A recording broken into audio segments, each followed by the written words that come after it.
It's time now for a look at this Friday's papers around the world with our international press reviewer, Nicholas Rushworth. He joins me now. Hello, Nicholas. Hello, Lorna. Right, so the spotlight's on Rupert Murdoch today, perhaps as it has been for the last week, really, he and his son have agreed to testify in that hearing on the phone hacking scandal in the UK. And the FBI is also opening a probe, as we've heard in the bulletin, as to see whether News International hacked into the phones of 9/11 victims. So how's that all gone down in the US press?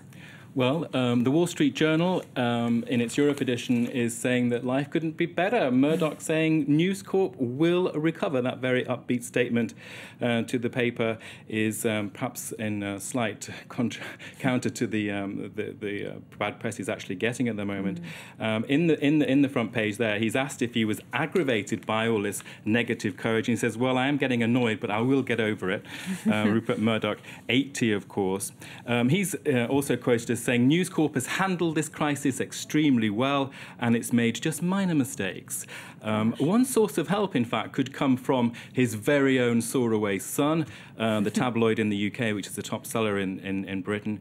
And there's an article there by Ulrika Johnson, who became a News of the World columnist on the back of an affair with one-time England football coach Sven-Göran Eriksson.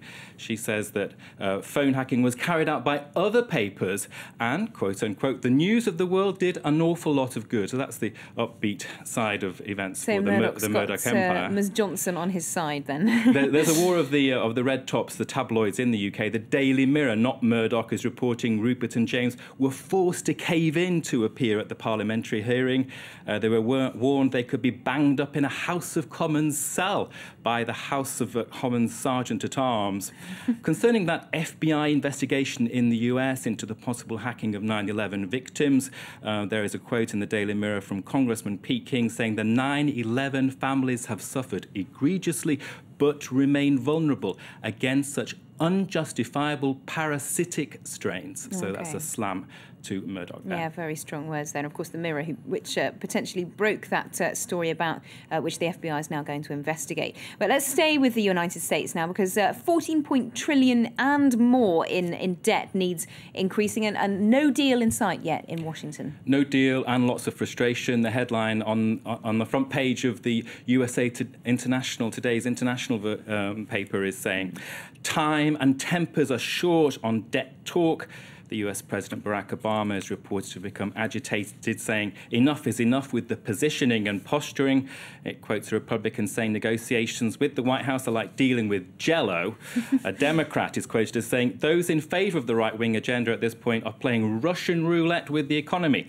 The letters pages, meanwhile, suggest a compromise should not be seen as a weakness. James Musso wrote in from Lake Zurich in Illinois and asked, well, when did compromise become a dirty word?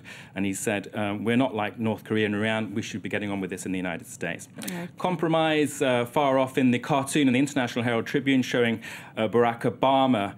He puts up his budget proposals in this cartoon, and the rejection is a no way. And then second round, he says, OK, I'll give you whatever you want, and he's told, well, that's out of the question.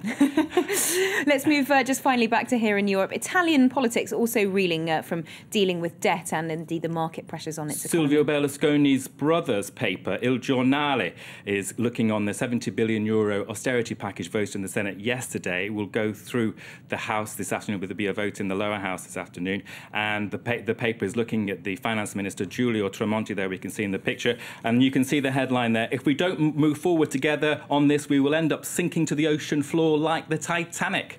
And the La Repubblica, the centre-left paper in Rome, is saying that, well, it's broader now in politics. The kingmaker, Umberto Bossi, is kind of saying, well, I'm not excluding a new government, and that's a raspberry for Berlusconi, says the paper. And raspberry indeed. OK, well, thanks very much indeed, Nicholas, for that look at a cross-section of the papers across the world this Friday.